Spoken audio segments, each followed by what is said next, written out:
46. Kenapa gue jadi ingat gadis bodoh itu ya, kata Elang saat mengerjakan pekerjaannya. Dan tak bisa berkonsentrasi ia melihat jam tangan di pergelangan tangannya. Ini baru pukul 7:30 malam, apa dia sudah tidur ya, kata Elang bingung. Kata Lutfi, dia mau bergadang bersama temannya, tapi aneh, dari mana Lutfi bisa kenal dengan teman Ayu yang bernama Monica itu? Tanya Elang curiga. Apa gue ke rumah nenek saja ya? Lagi pula ada berkas pernikahan yang harus ditandatangani nenek, kata Elang dan tanpa pikir panjang menuju rumah neneknya Ayu yang sekarang menjadi neneknya, karena secara resmi Ayu sudah menjadi istri Elang karena Elang sudah mendaftar di KUA dan sudah mendapatkan buku nikah, namun tinggal ijab kabulnya saja yang belum dan mengesahkan di mata masyarakat. Di surat nikah Ayu dan Elang sudah sah menjadi suami istri. Elang pun menuju rumah nenek Ayu. Sesampainya di sana Elang bingung harus bagaimana. Bagaimana caranya gue bisa masuk rumah nenek ya, kata Elang. Ia berpikir kalau langsung masuk saja pasti akan ditanya habis-habisan oleh gadis bodoh itu. Lebih baik gue telepon saja, kata Elang mencari nama yang selalu diingatnya. Masa depan. Elang pun menelpon Ayu, tak lama suara Ayu terdengar kaget dan takut saat menjawab telepon dari Elang. Ayu. Elang, aku ada di luar rumah nenekmu, ada berkas yang harus nenek tanda tangani. Kata Elang menjelaskan perihal kedatangannya. Ayu. Tak lama Ayu pun keluar dengan rambut panjang tergerai dan memakai daster tidur yang menurut Elang menggoda. Bagaimana rasanya kalau rambut panjang itu tergerai di atas tubuhku? Batin Elang memikirkan hal yang tidak-tidak dengan Ayu. Dan Elang pun menggelengkan kepalanya agar menghilang pikiran kotornya itu. Elang pun keluar dari dalam mobil dan menghampiri Ayu. Kenapa Tuan kesini? Ini kan sudah malam, tanya Ayu bingung. Kenapa dia selalu memanggil Tuan sih? Kata Elang kesal.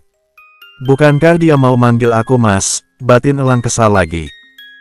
Ada berkas yang harus ditandatangani nenek malam ini juga, kata Elang mengelak. Ia tak mau jujur kalau dia kesini padahal ingin bertemu Ayu. Tapi nenek kan masih sakit Tuan, kata Ayu. Hanya sebentar saja, kata Elang, ia tak mau Ayu mengusirnya. Kenapa tidak disuruh masuk nak Erlangganya sayang, kata nenek lembut di ambang pintu dan membuat Erlangga bersorak syukur dalam hati karena nenek menolongnya. Apa kabar Nek? Nenek sehat, kata Elang dan menghampiri nenek Ayu. Elang bersyukur ternyata neneknya sangat peka. Ayo masuk nak, kata nenek menggandeng cucu mantunya itu masuk dan Ayu membuntuti mereka dengan cemberut. Ternyata nenek benar-benar sudah mengenal Elang ya. Lihat saja aku yang baru tahu kemarin, tapi nenek seperti sudah tahu lama, batin Ayu kesal. Jadi waktu dia datang ke rumah sakit, beneran dia dong, pikir Ayu. Ternyata pria nyebelin ini benar-benar misterius.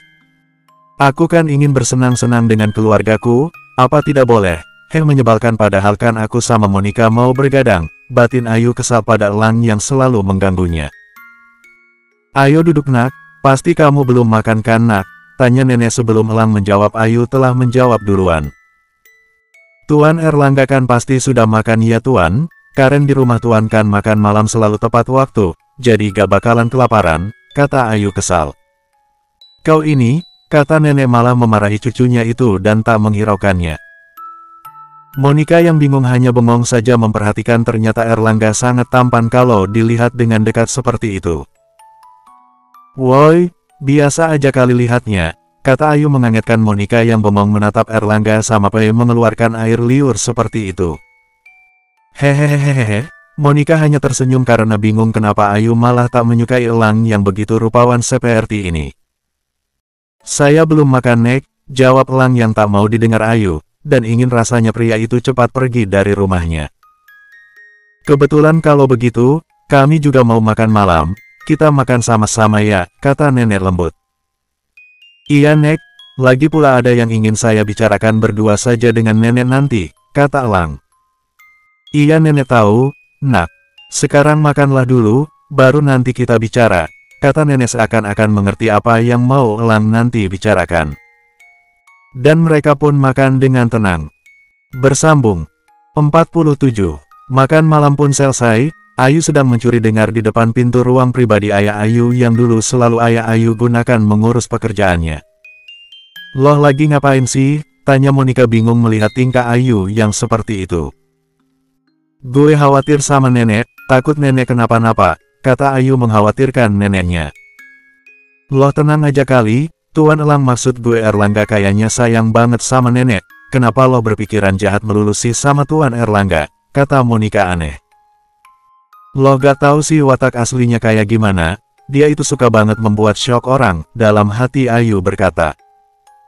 Ya kan siapa tahu gitu, dia kesini mau membuat nenek syok, kata Ayu kesal. Loh tuh ya, Tuan Erlangga itu orang baik loh malah berpikiran seperti itu, kata Monica tak habis pikir dengan pikiran Ayu yang selalu waspada terhadap Elang.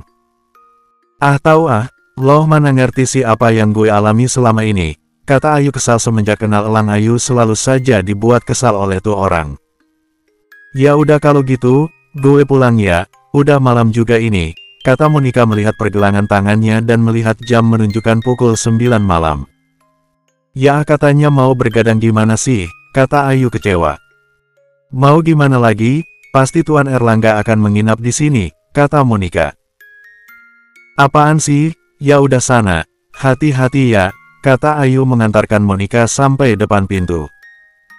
Bye kata Monica dan berlalu menghilang dari pandangan Ayu. Kenapa belum juga selesai sih bicaranya, kata Ayu penasaran. Di ruang kerja ayah Ayu. Maaf Nek, kedatangan saya ke sini untuk membawa berkas surat nikah yang harus nenek tanda tangani, kata Elang memperlihatkan berkas surat nikah. Jadi, Ayu sudah sah menjadi istrimu Nak, tanya nenek mengamati berkas surat nikah itu. Iya Nek, Ayu sudah sah menjadi istri saya. Cuman belum dilengkapi dengan ijab kabulnya saja, kata Elang tersenyum. Wah, nenek benar-benar senang mendengarnya, jadi nenek bisa tenang kalau meninggalkan Ayu bersama Nak Erlangga, kata nenek. Kenapa nenek berbicara seperti itu?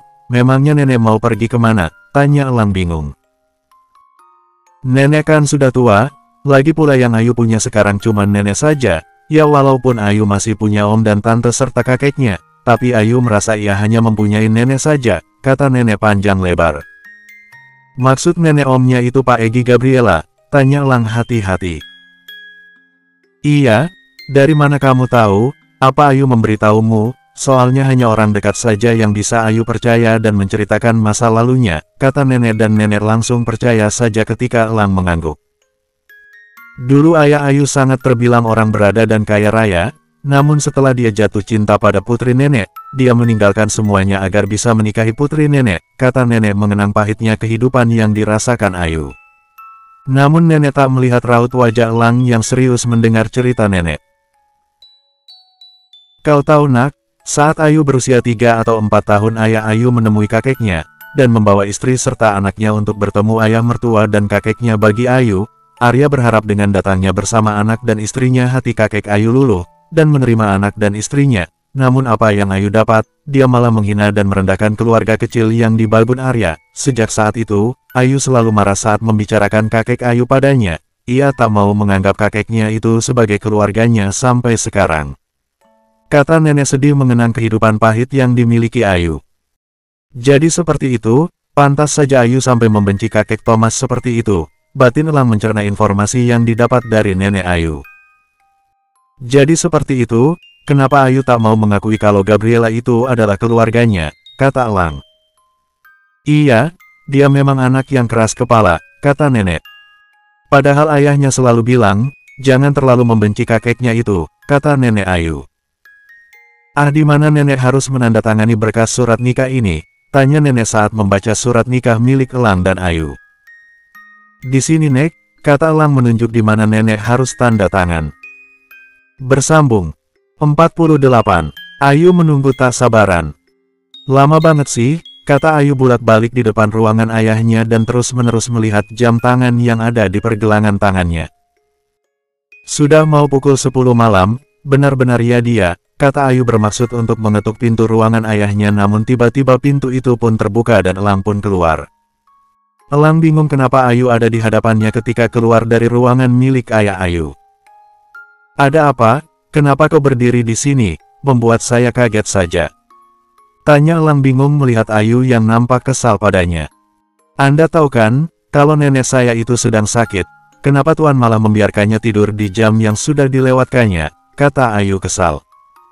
Ah Ma, kata-kata Elang terpotong oleh omelan nenek Ayu. Nenek yang menyuruhnya mendengar cerita nenek, jadi nenek melewatkan jam tidur nenek karena asik mengobrol dengan cucu mantu nenek, kata nenek membela Elang. Nenek, sudah tahu kan nenek belum sembuh benar, kata Ayu merajuk pada neneknya dan itu terlihat imut di mata Elang dan Elang pun tersenyum melihat Ayu yang seperti kekanakan itu. Sayang, kau lihat bukan nenek sekuat baja, kata nenek tersenyum. Dan Ayu membalikkan badan menghadap Elang dan berbicara padanya. Anda tidak pul, koma, kata-kata Ayu terpotong oleh suara petir yang menggelegar. Sontak saja Ayu yang takut petir pun berteriak dan memeluk Elang.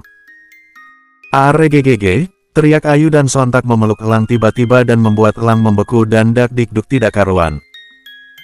Jantung gue, ya Tuhan jantung gue, dalam hati Elang menahan debaran jantungnya. Sontak Ayu pun merasa malu karena kelakuannya. Maaf, kata Ayu gugup, dan melepas pelukannya itu. Nak Elang akan menginap di sini, kata nenek tersenyum melihat Ayu yang memeluk Elang. Dan membuat Ayu terkejut. Apa, Nek? Dia kan belum jadi suami Ayu Nek, mana pantas dia menginap di rumah yang ada anak gadisnya. Kata Ayu kesal. Belum jadi suami apa, kamu dan Erlangga itu sudah sah menjadi suami istri, dan nenek sudah melihat buku nikah kalian, kata nenek. Apa? Kata Ayu tak percaya dan memperhatikan Elang yang diam saja.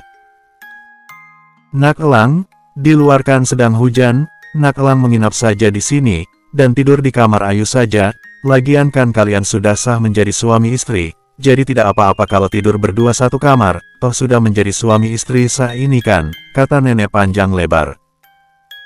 Nenek apa-apaan sih, sah DARIMANANYA buku nikah sih emang udah ada cuman kan belum ijab kabul, dan itu juga masih tinggal 5 hari lagi, batin Ayu kesal. Tapi Nek, protes Ayu. Gak apa-apa Nek, saya pulang saja, kata Elang namun enggan dalam hatinya.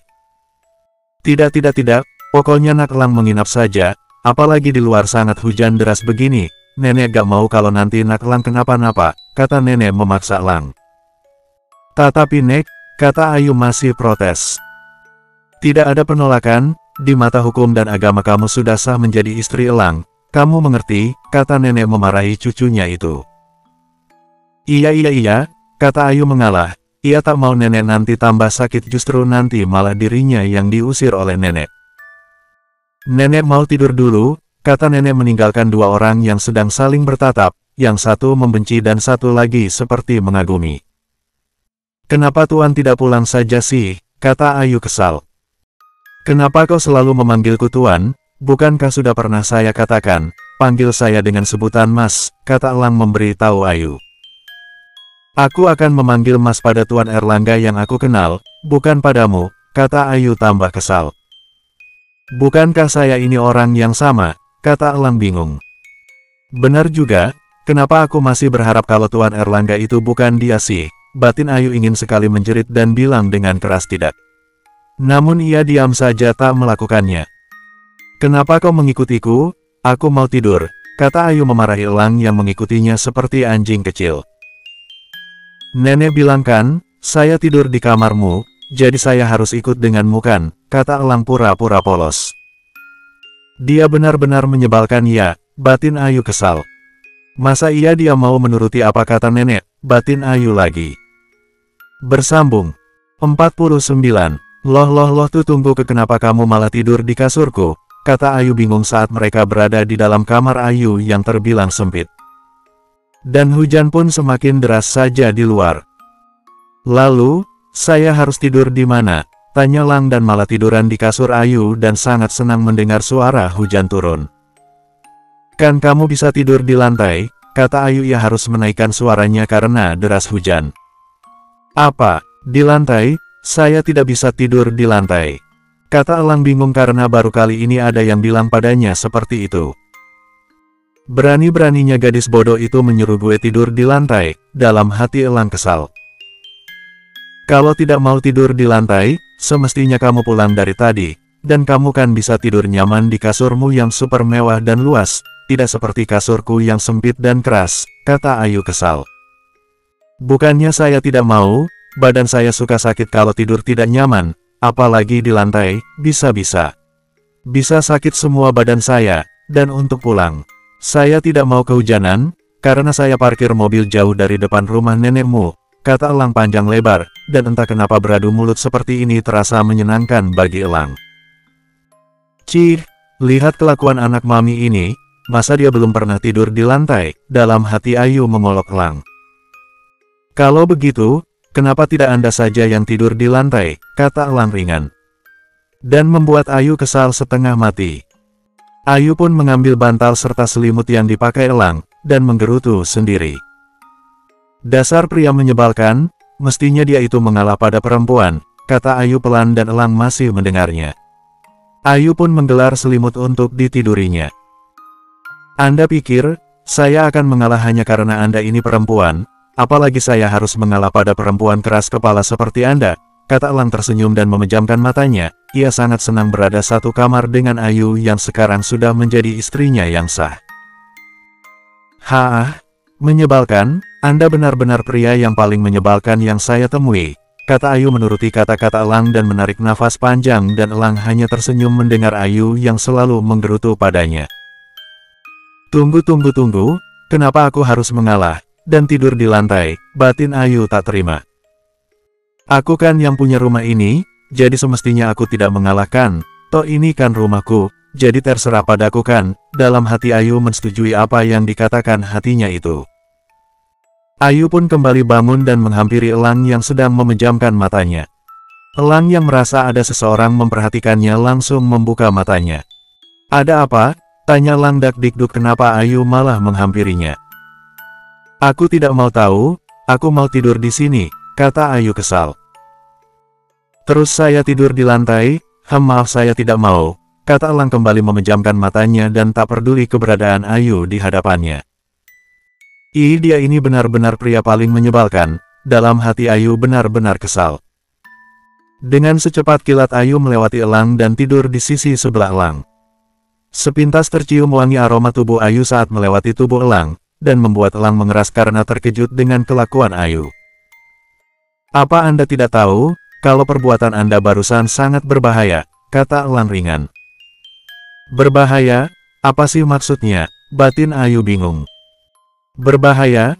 Berbahaya apa maksudnya toh aku cuma mau tidur, kata Ayu polos dan tak mau tahu. Perbuatan Anda barusan bisa membangunkan singa yang sedang tidur, kata Elang tenang, padahal dalam hatinya ia sangat berdebar.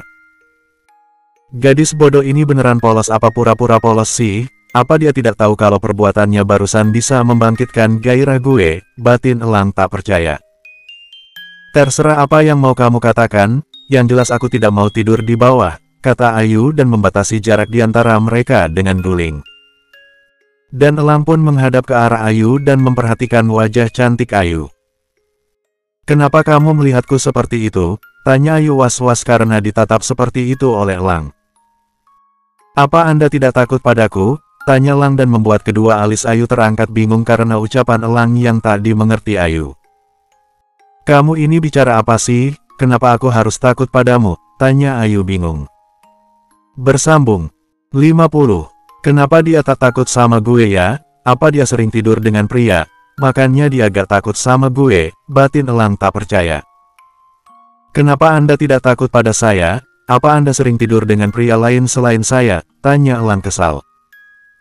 Hanya satu orang yang pernah tidur denganku, kata Ayu mengenang, dan Elang sangat menahan amarah yang entah dari mana keluar dari hatinya. Siapa? Apa mantan pacarnya? Batin Elang kesal. Aku sering tidur dengan ayahku, dia adalah cinta pertamaku, kata Ayu memperhatikan Elang yang ternyata memang tampan kalau dipandang dekat seperti itu. Jadi saya orang kedua yang tidur dengan Anda, kata Elang senang. Bisa dibilang begitu. Apa kamu tidak bisa geser ke sebelah sana? Aku kesempitan ini, kata Ayu sedikit mendorong Elang yang terlalu dekat padanya. Bukannya tidak bisa, Anda lihat bukan, saya saja sudah berada di ujung, kata Elang datar. Makanya kamu tidur di bawah saja, kasurku tidak muat untuk kita berdua, kata Ayu kesal. Saya tidak mau, kasurmu saja yang kekecilan, jawab Elang ringan yang masih memejamkan matanya dan Elang pun menyimpan kedua tangannya di bawah kepalanya. Badanmu saja yang kebesaran, kasurku pas kau buat satu orang, kata Ayu kesal. Kasur tempat tidur pembatu di rumah saya saja lebih besar dan luas daripada kasur Anda, terang Elang. Sudah begitu kasur Anda sangat keras, kok bisa Anda tidur nyaman seperti itu? Kata Elang lagi dan membayangkan kalau ia tiap hari tidur di kasur yang keras seperti kasur Ayu. Elang pun brigidik memikirkannya, bisa-bisa sebelum tua ia sudah mengeluh sakit punggung. Karena aku sudah biasa. Kenapa? Apa kamu kedinginan? Tanya Ayu saat melihat Elang mengigil seperti kedinginan. Tidak, saya hanya membayangkan kalau saya berada di posisi Anda tiap hari tidur di kasur keras seperti ini masih muda saja pasti sudah sakit punggung, kata Elang panjang lebar. Elang bingung pada dirinya kenapa kalau bersama Ayu dia pasti akan bawel seperti ini. Kalau kedua sahabatnya tahu dia menjadi bawel seperti ini pasti akan terkejut. Karena yang sahabat tahu Elang itu sangat dingin, dan tak banyak berbicara. Apa Anda benar-benar tidak takut tidur dengan saya berdua seperti ini? Kata Elang tetap memejamkan mata. Emangnya aku harus takut apa? Tanya Ayu bingung.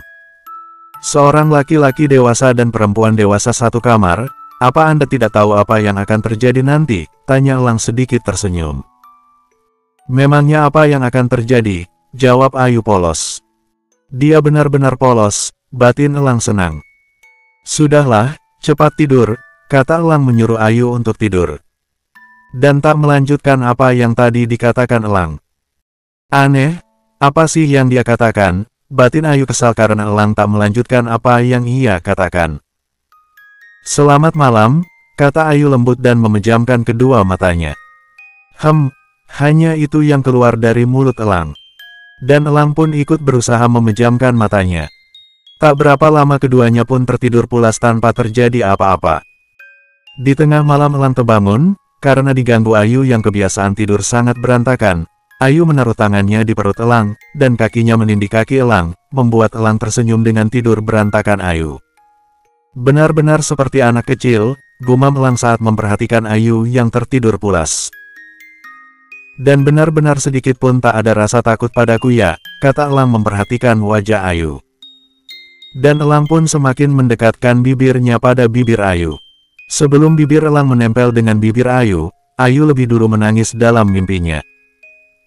Setiap malam Ayu selalu bermimpi tentang kecelakaan 3 tahun yang lalu dan tak bisa menghapus ingatan itu. Elang pun berusaha menenangkan Ayu yang menangis. Dan Ayu pun kembali tertidur lagi. Pagi harinya, Ayu berlahan membukakan kedua matanya, ia terkejut ternyata ia yang memeluk Elang seperti itu. Astaga, pekik Ayu dalam hati.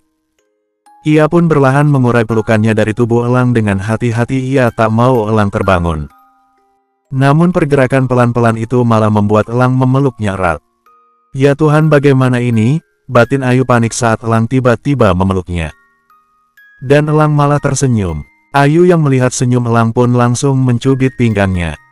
Au, teriak Elang kesakitan karena dicubit Ayu. Kenapa Anda malah mencubit saya? Kata Elang kesal karena perlakuan Ayu yang tiba-tiba mencubitnya. Kenapa kamu malah memelukku? Aku tahu padahal kamu sudah bangun kan? Tanya Ayu. Bersambung.